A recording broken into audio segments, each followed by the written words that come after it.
Turning this a ongoing thing.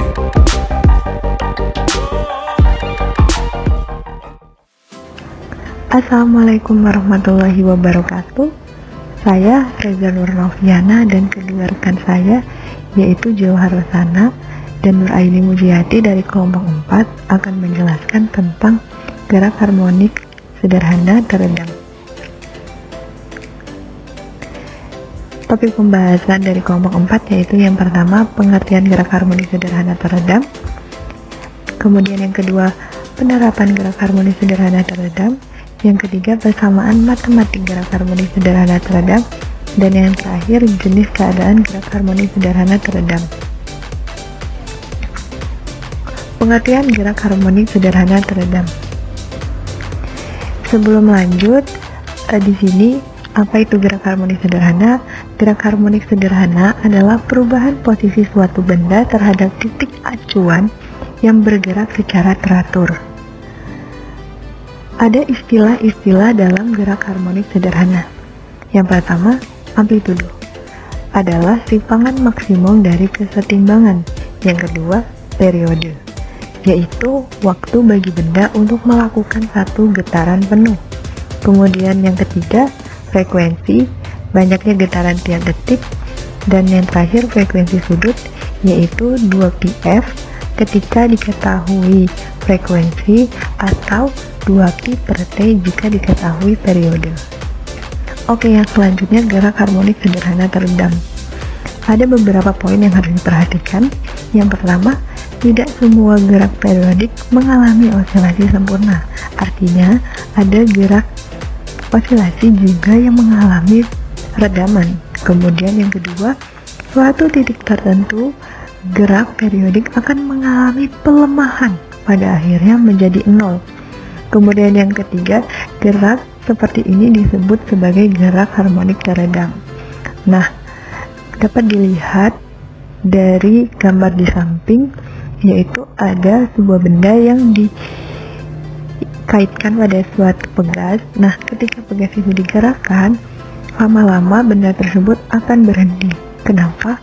Karena osilasi tersebut mengalami redaman. Apa yang menyebabkan redaman? Yang menyebabkan redaman adalah cairan yang berada di dalam tabung tersebut. Nah, berbeda massa jenis, maka akan berbeda proses peredamannya.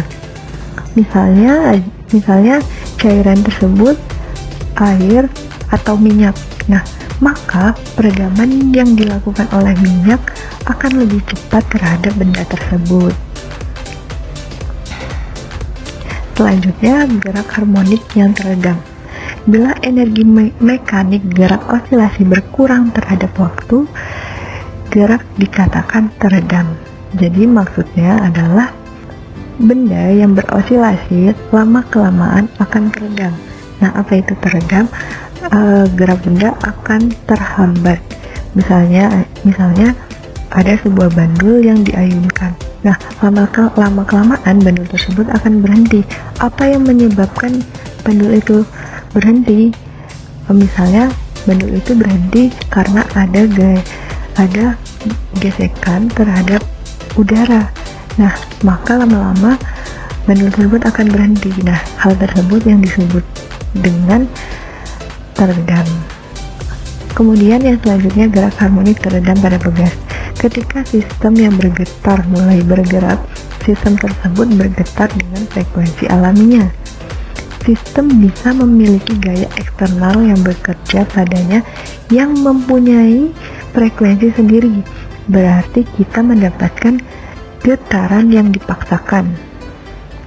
Untuk getaran yang dipaksakan, amplitudo getaran ternyata bergantung pada perbedaan antara F dan F0 dan merupakan maksimum ketika bisa dilihat di gambar. Ketika benda yang dikaitkan pada pegas ditarik sejauh X, maka benda tersebut akan berosilasi. Nah, lama-kelamaan benda tersebut akan berhenti karena terjadi redaman.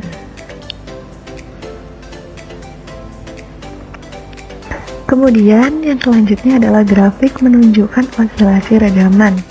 Nah, untuk yang berwarna biru yaitu grafik posisi terhadap waktu untuk osilator underdamp. Kemudian yang warna merah itu untuk teredam kritis, dan yang warna hitam yaitu osilator teredam overdamp. Untuk contoh underdamp itu misalnya sebuah bandul yang diosilasikan lama-kelamaan ia akan teredam oleh angin sehingga berhenti. Kemudian untuk contoh teredam kritis itu misalnya sebuah balok yang dikaitkan pada sebuah pegas kemudian diosilasikan di dalam air. Kemudian untuk contoh overdamp ketika sebuah balok dikaitkan pada pegas kemudian diosilasikan di dalam minyak. Oke, terima kasih. Materi selanjutnya akan disampaikan oleh teman saya.